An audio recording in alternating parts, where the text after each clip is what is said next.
చీరాల బాపట్ల జిల్లా ప్రపంచ వృద్ధుల దినోత్సవాన్ని పురస్కరించుకుని చీరాలలోని మున్సిపల్ ఓపెన్ థియేటర్లో ఒక ప్రత్యేక కార్యక్రమాన్ని నిర్వహించారు. ఈ కార్యక్రమాన్ని NR&PM high school workers association ఆధ్వర్యంలో ఘనంగా చేపట్టారు.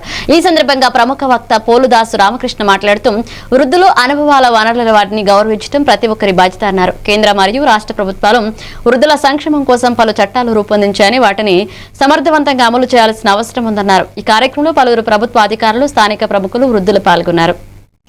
ఫైనల్గా ఏం చేస్తున్నట్టే ఇది నా మనసులో మాట చెప్తున్నాను. ఎవరు సంతోషంగా ఉంటున్నామా అంటే లేదు. ఎందుకంటే వాళ్ళక్కడ అమెరికాలో మనం పోతున్నామంటే ఈరోజు వ్యవస్థను, టెక్నాలజీని మనం అగేషం కాదు, కానీ అలాగే పెద్దలకి ఇవ్వాల్సిన గౌరవం ఇస్తూ వాళ్ళ యొక్క ఏదైతే ఉన్నాయో మన అనుభవాన్ని మనం ఉపయోగించుకుంటూ మన కుటుంబ వ్యవస్థ, మన యొక్క విలువలను కాపాడుకుంటూ టెక్నాలజీని డెవలప్ చేసుకున్నాం, తప్పులేదు.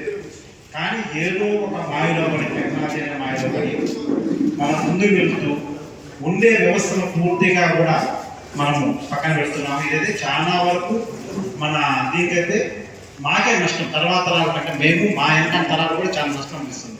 ఎందుకంటే మీ తరం తర్వాత మేము ఇంకా 10 ఏళ్ళు అనిపిస్తుంది కాబట్టి మేము కూడా మీకు జ్ఞానం అవసరం షార్ట్గా కూడా.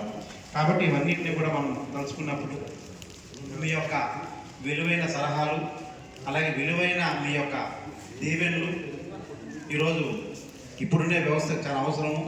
చూశాను ఇప్పుడు ఈ కుటుంబ వ్యవస్థలో వాళ్ళందరూ కూడా ఈరోజు ఉన్నత ఉద్యోగాల కోసం కావచ్చు, IT వ్యవస్థలో కావచ్చు, ఫారిన్కి వెళ్ళిపోతే ఈరోజు మీరు అందరూ చూస్తే ఒక సంతోషం వేస్తాను నాకు. రేపు మేము రిటైర్ అవుతే కూడా ఎలా లోన్లీ అని ఉన్నా చూస్తే మా పిల్లలు కూడా సెటిల్ అయిపోతారేమో, మీ మారిగా మేము